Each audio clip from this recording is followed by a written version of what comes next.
Guys, dito ako sa Lake of Galilee. It's located in the northern part of Israel called Tiberia.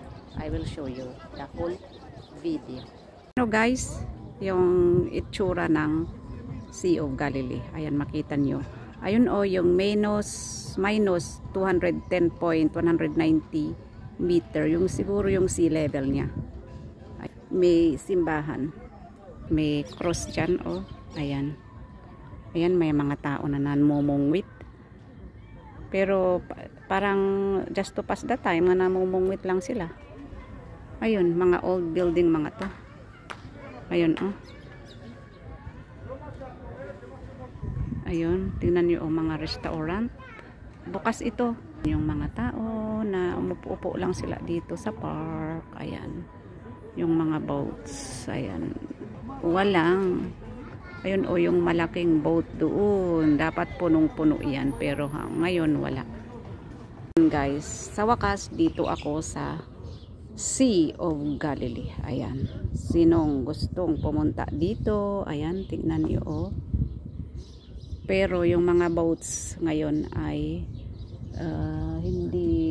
walang nagbo-boating ngayon. Hindi porke Shabbat, pero ayun nga, walang tourist, wala nang pumupunta dito, kaya stuck din ang mga negosyo nila dito. Kaya ayun tingnan niyo ayan, ito yung lake ng Sea of Galilee. Ayan, tingnan niyo yung daanan papunta sa mga sasakay sana sa boat. Ayun Israel shipyards, bakante, wala talaga.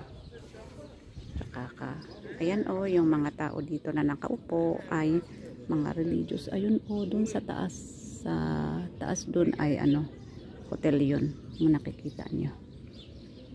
Ayan, restaurant yan noon na wala na, hindi na nagwo-work kasi wala ngang tao, walang tourist. Ayan, kakawawa nga Ayan, Galilee, meat and fish on grill. Ayan, tignan nyo mga table, bakante lahat. Pero sana sa summer meron siguro, pero pa isa-isa, 2, 10. Yung mga dito lang. Ayan, kawawa talaga. Dito ay pag Shabbat dito ay ang ingay-ingay, pero ngayon silent. Kasi maraming maraming tourist noon. Pero ngayon wala na. Ayun, punta tayo doon sa may dulo.